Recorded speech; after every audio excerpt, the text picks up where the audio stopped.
இன்றைய சமையல் காலிஃப்ளவர் பக்கோடா. மசாலா உதிராமல் எப்படி பண்ணுறதுன்னு பார்க்கலாம்.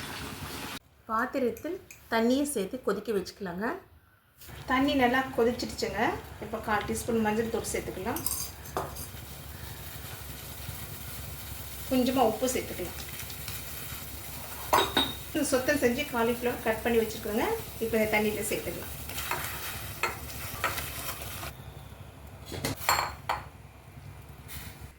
ரெண்டு நிமிஷம் வேக வச்சு காலிஃப்ளவர் எடுத்துக்கலாங்க. 2 நிமிஷம் ஆயிடுச்சுங்க. இப்போ காலிஃப்ளவர் கிண்ணத்தில் மாற்றிடலாம். பவுல்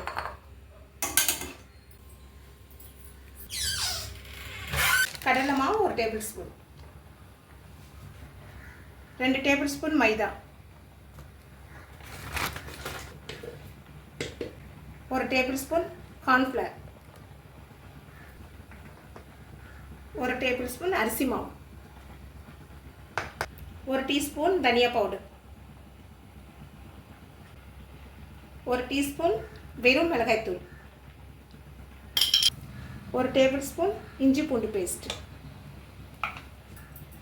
தேவையான அளவு சால்ட்டு சேர்த்துக்கலாங்க. ஏற்கனவே காலிஃப்ளவரில் உப்பு சேர்த்து வேக வச்சுருக்கனால கொஞ்சமாக சேர்த்துக்கலாம்.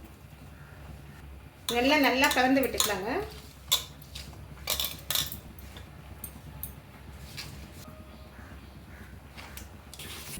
இப்போ வேக வச்சு எடுத்து வச்சுருக்கிற காலிஃப்ளவர் சேர்த்து இந்த மசாலாவில் சேர்த்து கலந்து விட்டுக்கலாம்.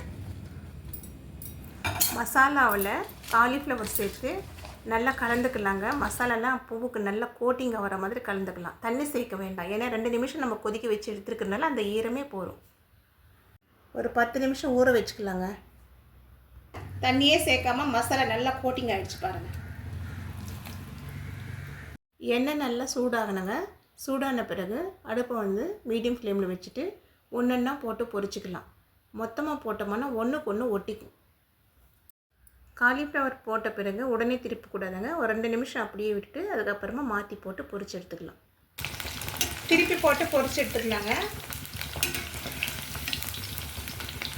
2 பச்சை மிளகாய், கொஞ்சம் கருவேப்பிலை சேர்த்துக்கலாம். இந்த அளவுக்கு வறுபடணும். வறுபட்ட பிறகு எடுத்துடலாம்.